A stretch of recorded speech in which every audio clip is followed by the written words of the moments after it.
What's up? What's up, everyone? I hope you're doing well today.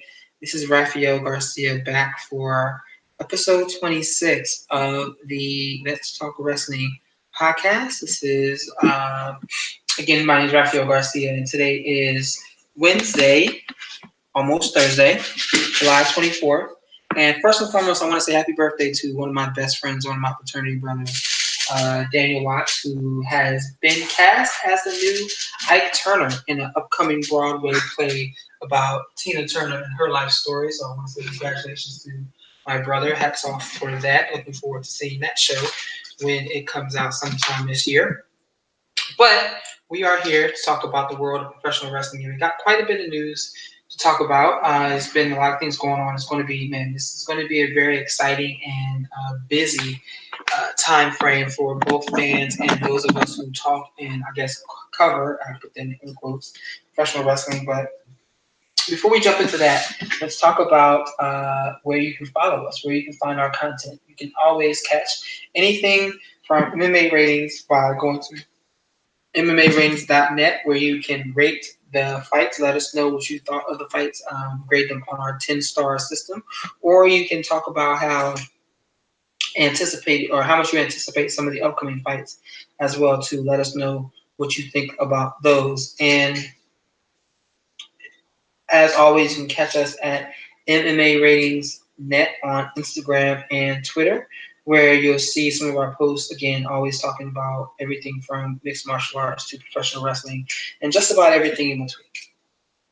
And I am Raphael Garcia, and you can catch me on Twitter at rgarcia_sports, where you will see all my ramblings about professional wrestling, mixed martial arts, boxing, basketball, politics, just about anything along those lines. And if you're offended by some of my posts, then you can, as always, hit that good old unfollow button. But I am not here to talk about myself. I am not here to talk about the platform that we use specifically. I'm here to talk about professional wrestling.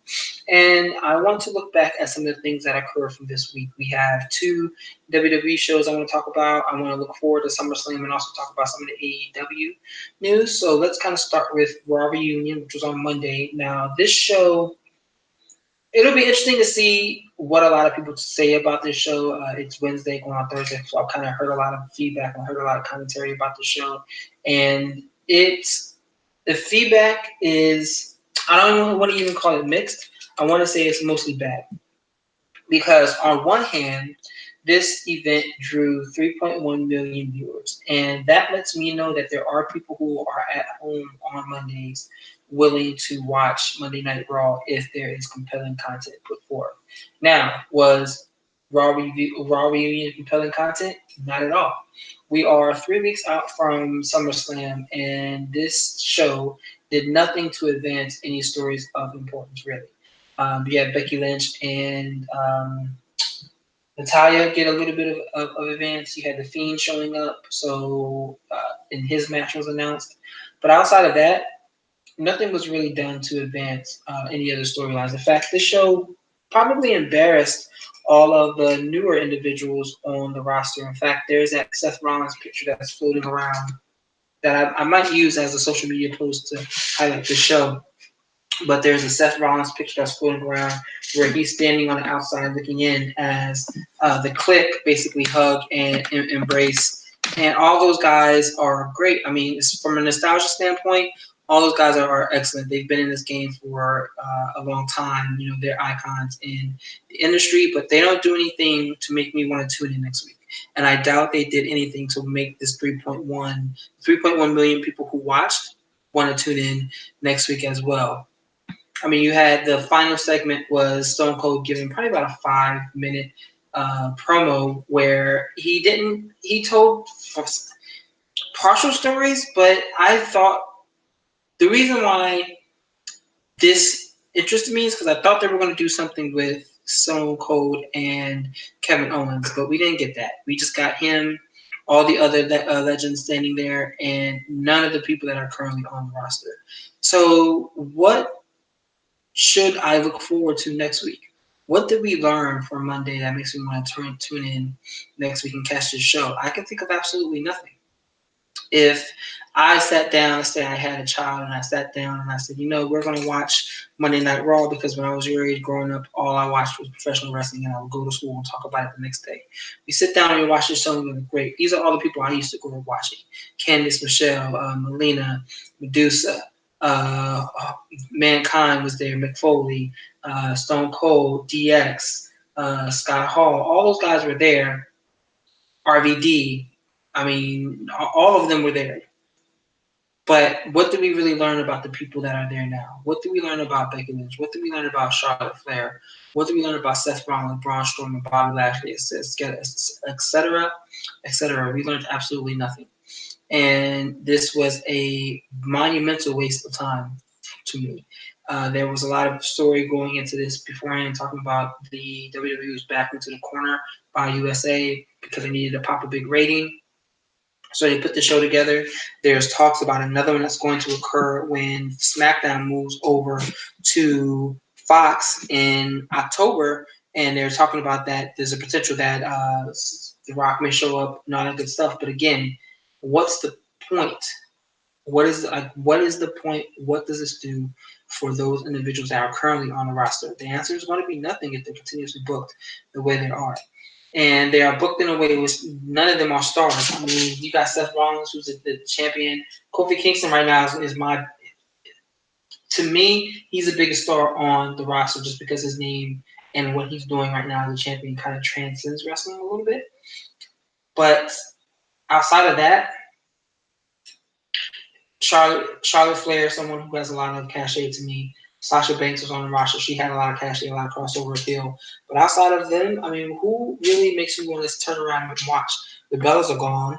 Daniel Bryan is gone. Oh, he's not gone. He's still there. Excuse me, but he hasn't been on television since last week. John Cena's gone. He was there at Raw Reunion, but I mean, he was out before the second hour of the show. So who are they really building up as the next generation of stars? The answer is no one.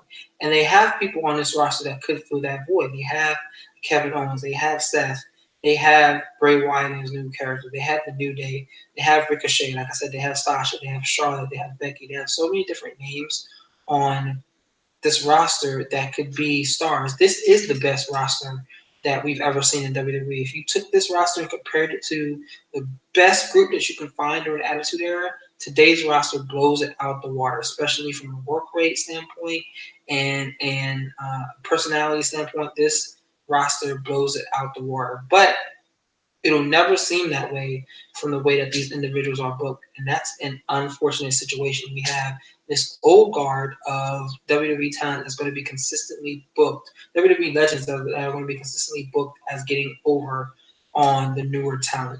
Every time they come out, they're going to continuously get booked over the new talent. We see that time and time again, which continues to push this new group of individuals down the ladder, pushes them down in the view of the fans, and no one wants to sit there and watch these individuals if the old people are not around anymore.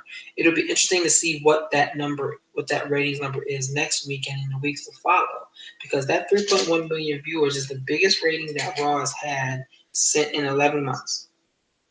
Think about that. In 11 months, that's the biggest rating that this show has had. When you have names on the show like AJ Styles, Ricochet, Aleister Black, you've had Charlotte Flair and Becky Lynch on the roster together.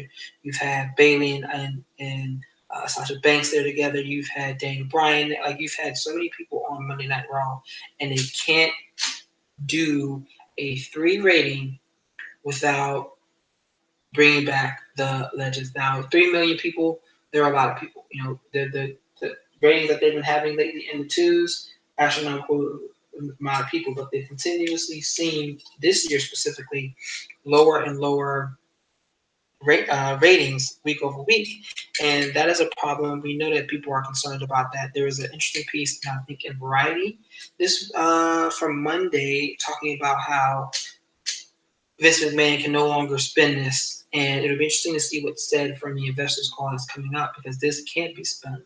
It's a bad situation. They're hemorrhaging fans. Interest is down, and a lot of it really points to creative.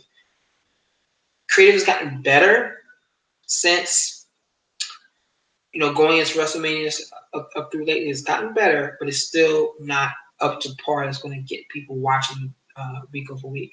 We're going to talk about SmackDown, but SmackDown continuously gets a good rating. This today it got a strong rating. Last week it got a strong rating as well.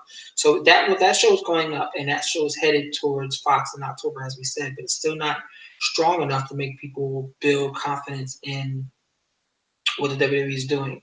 Their stock is down to almost about $70 now, I think so. Today is a little bit less than that. And I mean, when I purchased it, it was at 40, and it got all the way up to almost $100 at one point in time, if not $100. So that kind of shows you where it's been wavering back and forth. And that's really sad to see. That's really, really sad to watch. That's a problem that they need to fix, and they need to kind of get out in front of that. And right now, the booking that we see on the show, night in and night out, just is not doing it. So, what would I have changed if I was booking Raw Reunion? Where there would have been a lot of segments that involved old wrestlers versus the new wrestlers, and a way to kind of get the rub from the old individuals, the old name that people know, that people watch and cheer for, onto the newer talent. Like the segment with Bray Wyatt and Mick Foley was perfect. A lot of people are talking about how they hope that this is a passing of the guard for the Mandible Claw, because most people know that Mick Foley can't take bumps. His health is in such bad shape. Not his health. He's in physical bad shape from years of basically throwing his body into anything and everything. So he can't take bumps in that. What is this move called? I can't think of what Bray Wyatt's move is called, but he instead of doing that, he used the mandible claw. But I would like to see him adopt that into his moveset the same way Kevin Owens has adopted the stunner into his moveset.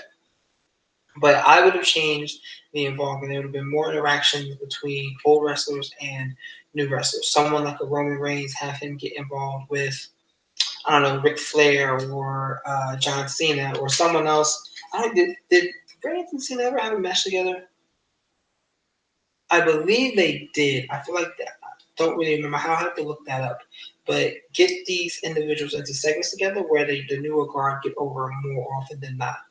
We saw on SmackDown on Tuesday where Dolph Ziggler super kicked the shit out of Shawn Michaels. And I don't know if this is going to lead to a match between the two, because Shawn did say he'll never wrestle again after the Crown Jewel event. And remember, going into that, he said he'll never wrestle again, and he eventually did because the price was right, the money was right. But if they're angling to get Dolph Ziggler and Shawn Michaels in the ring together, I'm here for that all day, every day, and twice on Sunday.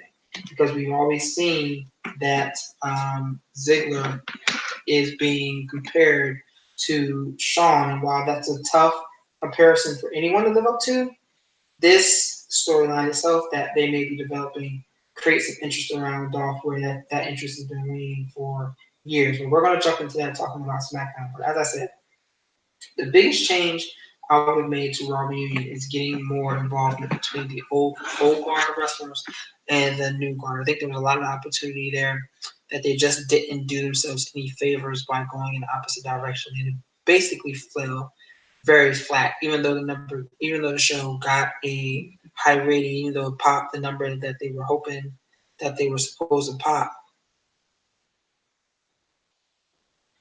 even though they got to that number, there wasn't anything from this that makes me want to stop and turn around and look and rewatch this, or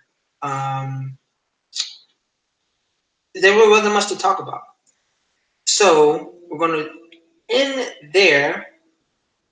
We're going to look back at SmackDown. SmackDown was a much better show. In fact, because there's so many more segments on this show that mattered than there were on Raw. We had the segment with Kofi Kingston and Randy Orton. I mean, that was probably some of the best content that we've seen from WWE in a very long time. And this makes me want to see this match immediately, because we know that there was real life heat between Randy and Kevin. We know that. We know what happened a decade, 11 years ago, when Randy Orton tried to basically sandbag uh, where he basically sandbagged Kofi Kingston and held his career back, putting him in a situation where he was placed in tag teams and never really given that opportunity to be a single star that he's getting today. But we see, I don't want to say patience is a virtue and patience kind of played out or won out here because, yes, we're getting a monumental moment with Kofi as champion. I think it's also helping elevating Big E and Xavier Woods. I think that they have big moments that'll come out of this as well too. But uh, the real life story behind the Kofi Kingston Randy Orton feud came out in this segment, and I think it's going to come out even more as we get closer to SummerSlam in 3 weeks. So we had that segment.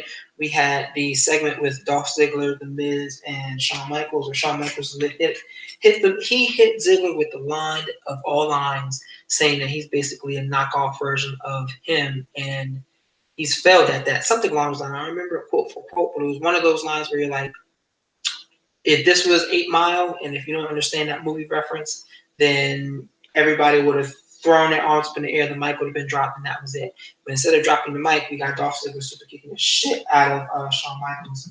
He sold the hell out of that when he hit the mat. So I'm hoping we get something out of that because I would like to see those two guys go. And if Shawn, gets in shape, gets back into his ability to compete in the ring, I would be okay watching that from start to finish. And we also had the segment between Kevin Owens, Roman Reigns, and Shane McMahon, which led to the main event, where Roman and Owens basically got over on everybody, which I'm okay with. I'm okay with the rub that Kevin Owens is getting. He's facing Shane McMahon at SummerSlam, and I think that's going to be it'll be a serviceable match. Shane McMahon better not win, as I've said. Basically, watching this development, if Shane wins, then they better fucking right. Like whoever is in that stadium in arena in Toronto, they better right because there's no reason in hell that Shane McMahon should get a win over Kevin Owens. I'll say it again. There's no reason in hell why he should get that win, and there should be a flat out riot if that does occur. But anyway, the segment that involved all three men on Tuesday was good. And then I also wanted to point out the women's segment with Charlotte Flair, Bayley, and Ember Moon was also excellent as well. I would like to see a real match between Charlotte and Ember Moon because Ember Moon is they continuously trying to position her, elevate her, and I think that they've missed opportunities with her because she's one of the better wrestlers that have come up from NXT on the women's side, and then she's just been mismanaged from start to finish. She should have, by this point in time, she should have already at least gotten one title shot, but that has yet to occur. However, she's getting a title shot at SummerSlam, and for a minute there, I thought that they were going to try to figure out a way to insert Charlotte into the picture. Thankfully, they did not, and they've kept this a singles match between the two. And instead, Charlotte is going up against Trish Stratus. Now, this is an opportunity. This is nothing more than an opportunity for WWE to try to get a cheap pop while they are in Toronto. We know that she's basically Canada's number one daughter. But again, this is not a match that I'm interested in seeing. I think that Trish can probably go for about 8 minutes or so. And there's no reason to have her go over on. There's no reason to have her go over on Trish. There's no reason that Trish Stratus should go over Charlotte Flair. I get it. Charlotte is basically a made woman right now. She's on this roster, and no one can really supplant her. She's the best women's wrestler on the roster. She's one of the top 3 wrestlers, top 5 wrestlers on the entire roster. Period. But I do not want to see her take a pin to or eat a pin from Trish Stratus, who comes around once a year at best. And I think that there's better ways to use Charlotte. Maybe, I mean, they had 3 weeks. They could have fleshed out something between her and Liv Morgan. They could have fleshed out something between her and Lacey Evans. They have opportunity there, but they're just not. They're instead of taking the opportunity, they're going to look at putting Trish Stratus back in the limelight and seeing what they get out of that.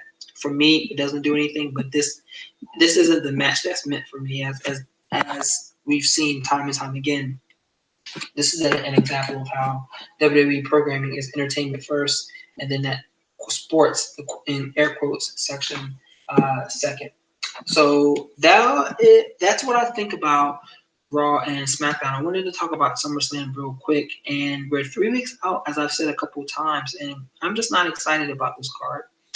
I think that they're missing the boat entirely. This is like their biggest party of the summer, whatever they want to call it. And this is our current match card right now. We have, so I'm going to start from the bottom up, Trish Stratus versus Charlotte Flair, Finn Balor versus Bray Wyatt, not the Demon, just Finn Balor the man, Kevin Owens versus Shane McMahon. If Owens loses, he will quit WWE. Kofi Kingston versus Randy Orton, Bayley versus Ember Moon, Becky Lynch versus Natalya, and Brock Lesnar versus Seth Rollins. None of that makes me want to stop and watch outside of Kofi Kingston versus Kofi Kingston versus Randy Orton. Nothing else outside of those 7 matches makes me want to watch. This is only 7 matches. We still don't have Aleister Black on the card. We don't have the tag team titles on the card. We know we're probably going to get the Revival versus Usos. Neither group of tag team titles are here. Who are the New Day are the SmackDown title champions? They could easily find some way to fit them in there. They're not on this card. The Cruiserweight title, that's not on this card. So there's so much that they could do to book this card. I expect it to be one of their long shows. But right now, they have nothing here that grabs my attention, and they're 3 weeks out. How do you build excitement over that in less than 3 weeks? We're going to talk about AEW and All Out coming up in a second. They have a card they've been promoting for months that has people excited about this event, and the exact opposite is happening for SummerSlam. SummerSlam is on August 11th. So there's no, like, when people look back and compare the two, because AEW All Out was on the 31st, when people compare the two, there's no way that SummerSlam is going to win that conversation. I can guarantee you that now. But we know that WWE is missing the boat on this situation because it's not being promoted well. And it's funny because I was looking at SummerSlam, but I know it's usually in the New York, Philadelphia area where it's been the past couple of years. And I was interested in going, but I'm glad I didn't think about purchasing tickets any more than that, because this card wouldn't have gotten me any more excited than anything else I've seen from WWE content in recent months to years. So hold on 1 second. Let me grab a sip of water, and I'm going to segue into All Elite Wrestling, which had a pretty big week of news announcements. I'm going to jump into that next.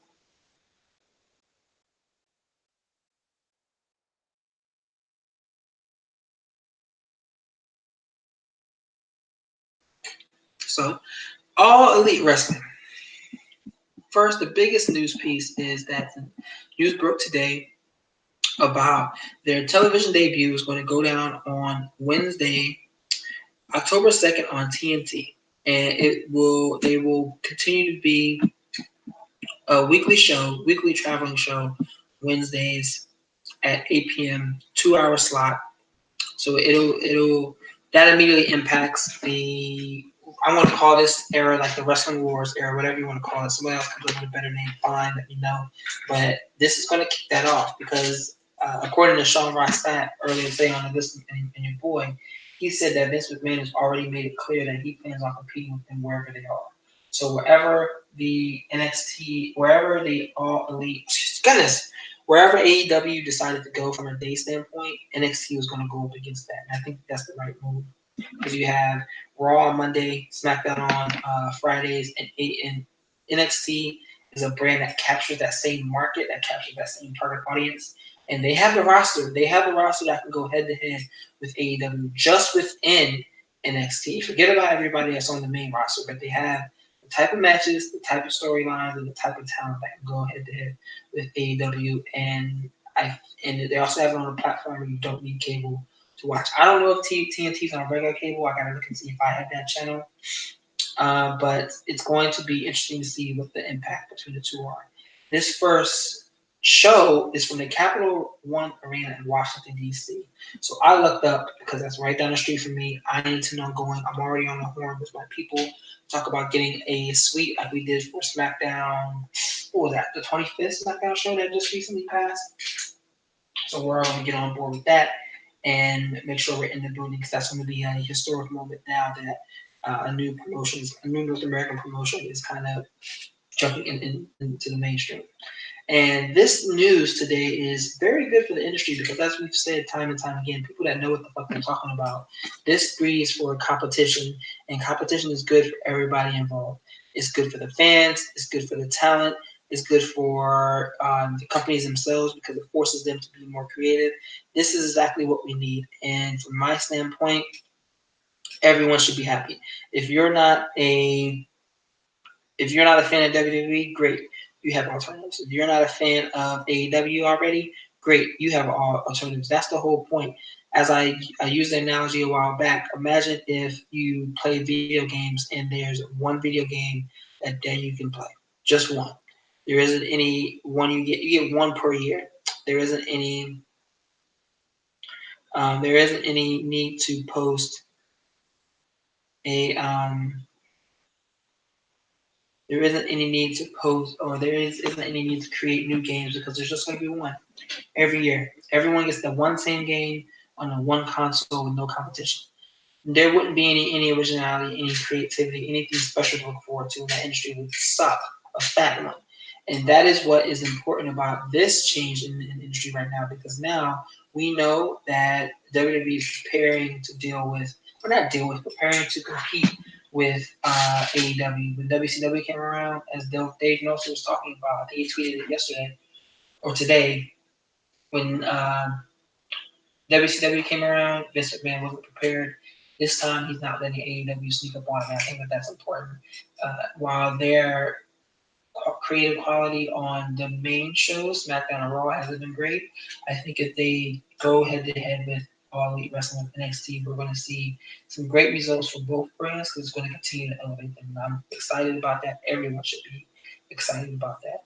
What do I expect from the newest edition of these wrestling wars? I expect a lot of pettiness. I expect a lot of back and forth. I expect a lot of jumping shit. It'll be harder for WWE individuals to jump ship because they're trying to lock a lot of people up into longer term deals right now, which I don't blame them. But that's going to open it. They're going to have to open up the wallet to do so. So let's see what happens with that. But I expect a lot of chicanery, as my good friend Kamal would say, and I'm here for it every step of the way because I'm going to make a like for my space in covering wrestling content to be to grow and making sure that I stay on top of covering AEW is a part of that. And along with that news came out before that, I think maybe right before the weekend, there was a video that dropped that announced CM Punk is going to be attending StarCast 3. This is in Chicago on Labor Day weekend where AEW All Out occurs on August 31st. So this is huge because Punk has not been a part of a wrestling focused like Q&A podcast setting in a very long time. So to see him do this Q&A session is big for his fans. It's big because it creates a buzz in the industry and gets people interested and captures their attention and has them watching and listening and seeing what's going to happen. So there's that. But of course, their rumbles are going to start about whether or not he is joining All Elite Wrestling, if he's going to head that way. And I think that is a question we all need to kind of wait and see. No one's going to have that answer right yet, but it does create some interesting conversations. Like the fact that people are asking that question is important. And I could see a situation where Punk has a one-off, maybe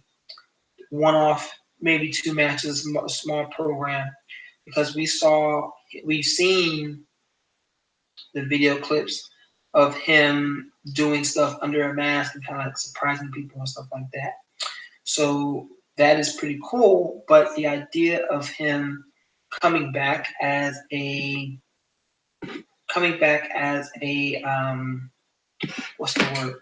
Coming back as a featured talent. He doesn't have to be like long term. He could be a an attraction talent for AEW. I'm here for that as well, and I hope that that's something that we get to see. But there isn't any. There's only speculation around that, no proof as of yet. But I hope it is something that we do get to see because that would be amazing. AEW is continuously doing the thing. I didn't review Fight for the Fallen. It is what it is. I'm going to continue to try to review their content on a weekly basis. So, as always, follow MMARatings.net, Instagram, Twitter, and catch all our content. So, other news I wanted to talk about, Pac, my boy Pac, one of my favorite wrestlers. I think one of the top 5 to 10 when PWI gives us their 500 for 2019. He damn sure better be in the top 10. He has lost the Open the Dream Gate title, and he held that belt for 228 days. Now, this is important because losing that Dragon Gate title allows Neville to do different things. And I'm not going to say it allows him to do it as if it was holding him back, but he was holding himself back because of that title. As you know, we talked about this. I wrote about this because he was supposed to be a part of AEW Double or Nothing, but he opted out of that because he did not want to lose. As a Dragon Gate champion, he wanted to protect that belt as much as he could because that promotion gave him a crack, gave him an opportunity to break into the business. And he not only did that, but he became someone that a lot of us really recognize. So I get why he respects and why he protects that title so much, but doing so has allowed him to miss opportunities like AEW, was it Double or Nothing this past month or so, whatever, however many weeks back, Fighter Fest, one of the two, whichever one he was supposed to be on, but they caused them to miss that showcase. So yeah, or caused him to miss that showcase. So now he's in a position to do whatever he wants a little bit more. He was already doing that. He kind of walked out of WWE, carved his own pathway. That's always respected, but now it's an opportunity to see what he can do without that title. So you can get real matches against John Moxley, Zack Sabre Jr., so many other guys down the roster. So I think that's a big moment. The other piece of news I wanted to talk about are the G1 Climax standings. I am trying to do a better job of catching up to this content. I'm hearing fantastic things. But just so you are aware, let's talk about who is running away with things on the blocks. So you have Block A. Kenta's in first. Kenta's tied in the first spot with Okada, and they have 8 points each, going 4-0. Evil's 2-2 with 4 points. Lance Archer is 2-2 with 4 points. Hiroshi Tanahashi is 2-2 with 4 points, as is Kota Ibushi, my pick to win Block A. He has 4 points and he's 2-2. Ospreay is 1-3 for 2 points. Fale is 1-3 for 2 points. Sonata is 1-3 for 2 points, as is Zack Sabre Jr.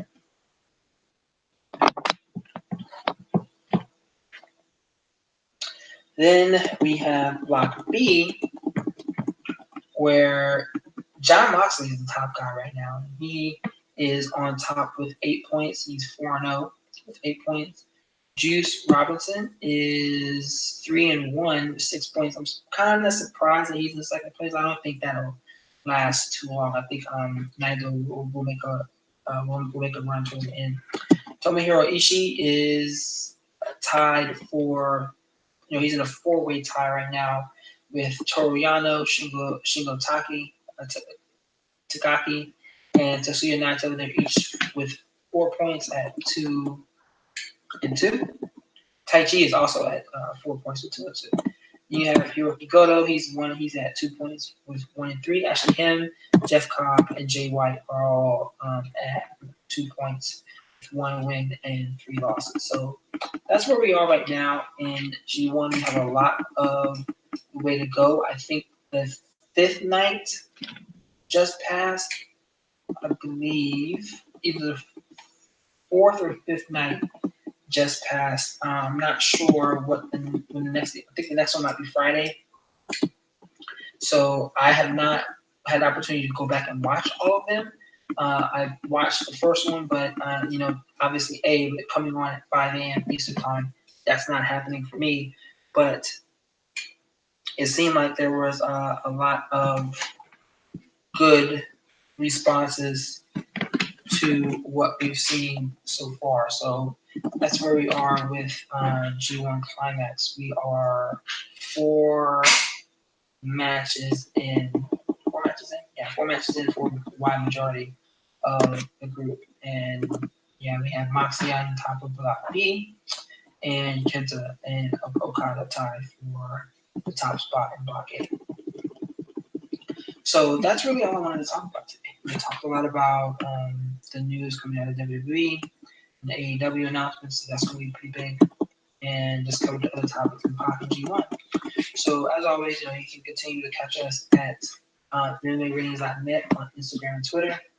You can check me out at rgarcia_sports for all of my content. Be sure to we will not. I don't think we're doing the show tomorrow. I haven't talked to my partner yet.